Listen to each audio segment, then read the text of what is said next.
തദ്ദേശ സ്വയംഭരണ തിരഞ്ഞെടുപ്പിലെ തിരിച്ചടിയെ തുടർന്ന് ഇടതുമുന്നണിയുടെ തുടർ ഭരണ സാധ്യതയ്ക്ക് മങ്ങലേറ്റോ? മൂന്നാം വട്ടവും പിണറായി എന്ന മുദ്രാവാക്യം CPIM ഉപേക്ഷിക്കുമോ?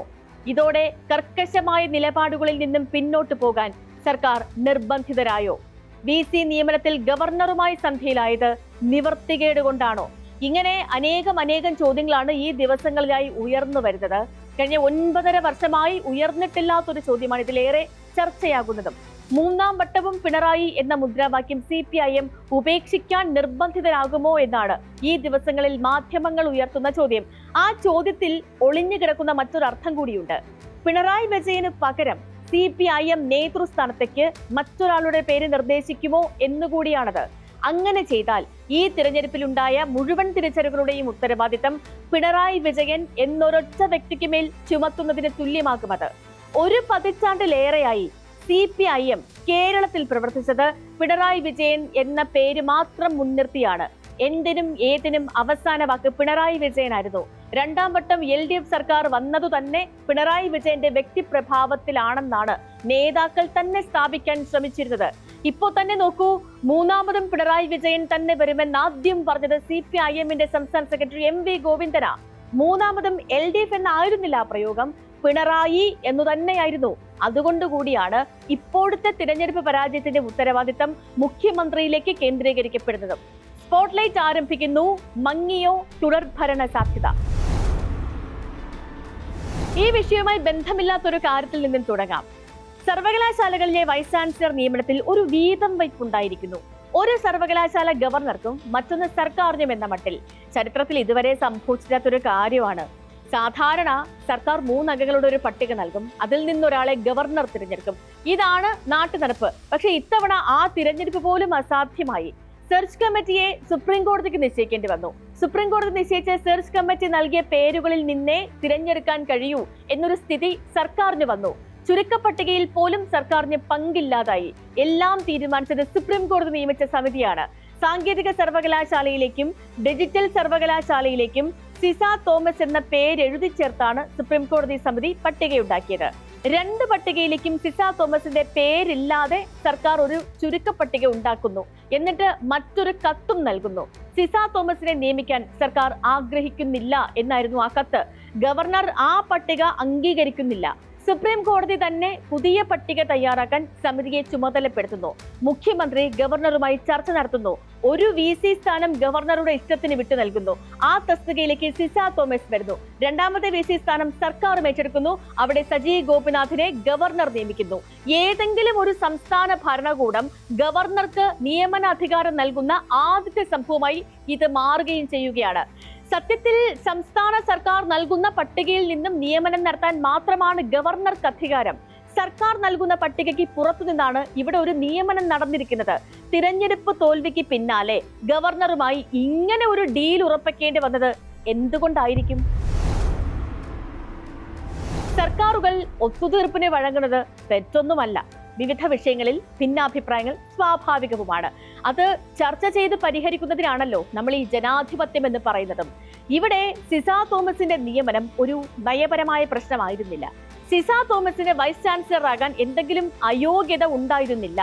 സംസ്ഥാന സർക്കാർ വിവിധ തസ്തികകളിൽ ഇതിന് മുൻപ് നിയമിച്ചതെല്ലാം ആ യോഗ്യതകൾ ഉണ്ടായിരുന്നത് കൊണ്ടാണ്. മുൻ ഗവർണർ ആരിഫ് മുഹമ്മദ് ഖാൻ സിസ തോമസിനെ സ്വന്തം നിലയ്ക്ക് നിയമിച്ചതോടെ മാത്രമാണ് സർക്കാരിന് എതിർപ്പുകൾ ആരംഭിച്ചത്. ആ VC സ്ഥാനം ഗവർണറുടെ നിയമനമായി മാറി എന്ന കണ്ടെത്തലോടെയാണ് സിസ തോമസ് സർക്കാരിന്റെ ശത്രുവായത്. അതോടെ ഡോക്ടർ സിസ ഗവർണറുടെ ആളായി ചിത്രീകരിക്കപ്പെടുകയും ചെയ്യുകയായിരുന്നു. ആരിഫ് മുഹമ്മദ് ഖാൻ നൽകിയ ആ പരിഗണന പിന്നീട് വന്ന രാജേന്ദ്ര വിശ്വനാഥ് ഹാർലേക്കറും ഡോക്ടർ സിസ തോമസിന് നൽകി. അങ്ങനെ ഗവർണറുടെ പിന്തുണ ലഭിച്ചയാൾ എന്ന നിലയിൽ തന്നെ സർക്കാരിന്റെ ശത്രുപക്ഷത്തായി ഈ സിസ തോമസ് സാങ്കേതിക സർവകലാശാലയിലും ഡിജിറ്റൽ സർവകലാശാലയിലും നിയമനത്തിന് അർഹയാണെന്ന് സുപ്രീം കോടതി നിയമിച്ച സമിതി നിർദ്ദേശിക്കുകയും ചെയ്തു. അപ്പൊ ഇങ്ങനെ ഒരു നിർദ്ദേശം വന്നപ്പോ സർക്കാരിന് മുന്നിൽ മറ്റൊരു സാധ്യതയും ഉണ്ടായിരുന്നില്ല. 2 സമിതിയിലേക്കും സിസ തോമസിനെ നിർദ്ദേശിച്ച സുപ്രീം കോടതി സമിതി ഒരു പദവിയിലേക്ക് ഉറപ്പായും സിസ തോമസിനെ നിർദ്ദേശിക്കും. ഇതോടെ അത് അംഗീകരിക്കാൻ സർക്കാർ നിർബന്ധിതരാകും. സുപ്രീം കോടതി വാക്കാൽ അത് ചോദിക്കുകയും ചെയ്തിരുന്നു. അപ്പോൾ ഈ ഒരു സാഹചര്യത്തിലാണ് ഗവർണറുമായുള്ള ഒത്തുതീർപ്പുണ്ടായത്. ഗവർണർക്കും സർക്കാരിനും സ്വന്തം നിലയ്ക്കാണ് നിയമനം നടത്തിയത് എന്ന് പറയാം എന്നല്ലാതെ ഇതുകൊണ്ട് ഒരു നേട്ടവുമില്ല. ഇനിയാണ് ഇപ്പോഴുയരുന്ന പ്രധാന ചോദ്യം. ഇനിയുള്ള നിയമനങ്ങൾ വരുമ്പോഴും സർക്കാരും ഗവർണറുമായി ഒത്തുതീർപ്പുകൾ വേണ്ടി വരില്ലേ എന്ന്. സംസ്ഥാന രാഷ്ട്രീയത്തിൽ ഒരു MLA പോലും ഇല്ലാത്ത BJPയുമായി സന്ധി ചെയ്യുന്നതിന് തുല്യമല്ലേ അങ്ങനെ ഒരു തീരുമാനമെന്ന്. VC നിയമനത്തിൽ മാത്രമല്ല, കേരള സർവകലാശാല രജിസ്ട്രാർ നിയമനത്തിലും പിൻവാങ്ങലുണ്ടായല്ലോ.